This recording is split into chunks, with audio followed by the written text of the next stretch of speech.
Welcome to the space between, a place to pause, reflect, and find meaning in life's quieter moments. I'm Julie, and thank you for spending this time with me. There are moments in life when we realise we've healed enough to begin stepping back into the world. And for me, one of those moments arrived as I walked through the gates of the University of Limerick. It took every bit of courage I had to be there. People sometimes assume that courage means climbing mountains or running marathons.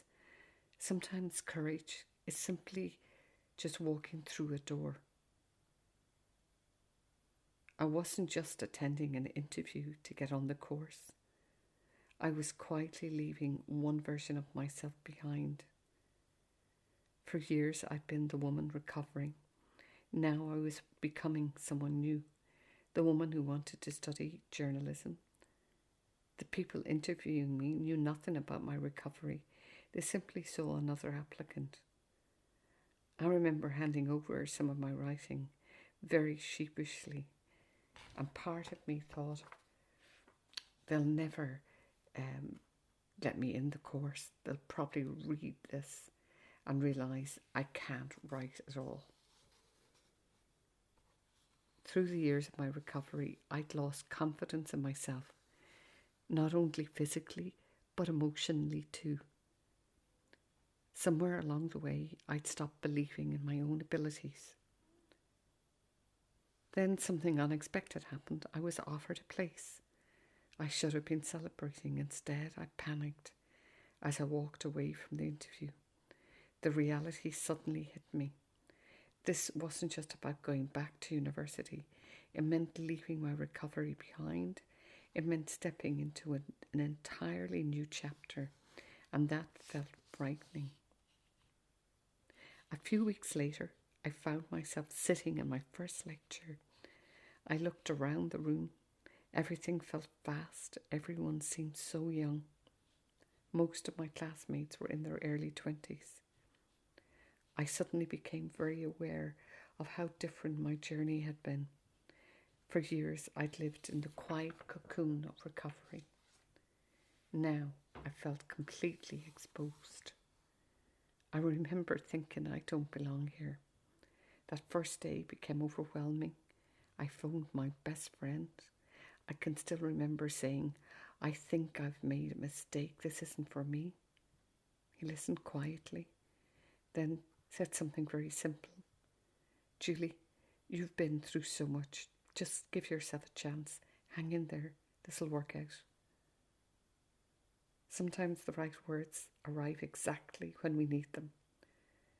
Sometimes we borrow someone else's belief in us until we learn to believe in ourselves again. I put down the phone, walked into the ladies' bathroom, looked at myself in the mirror, and had a quiet conversation. I gave myself permission to be nervous, to be afraid, to feel uncomfortable, to be a beginner again.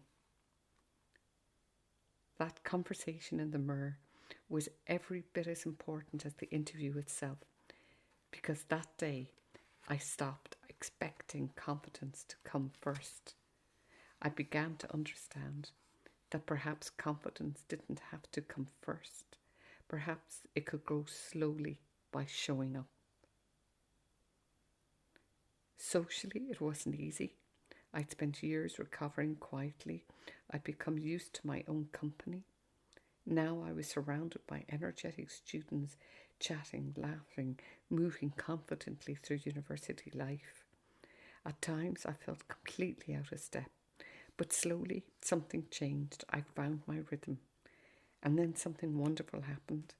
I fell in love with learning, not because I wanted any qualification, not because I wanted letters after my name. I simply loved the excitement of discovering something new. I loved asking questions. I loved writing. I loved stretching my mind. The qualifications became secondary.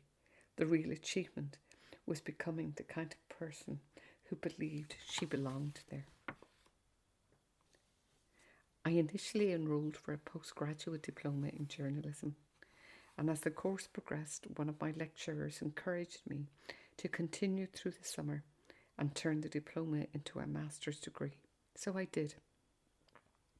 And to my complete surprise, I graduated at the top of my class with a master's in journalism. That meant a great deal to me, but graduating at the top of my class wasn't really the achievement. The real achievement was walking through those university gates on that very first day, because everything that followed began with that single courageous step. Not long afterwards, life presented another quiet invitation.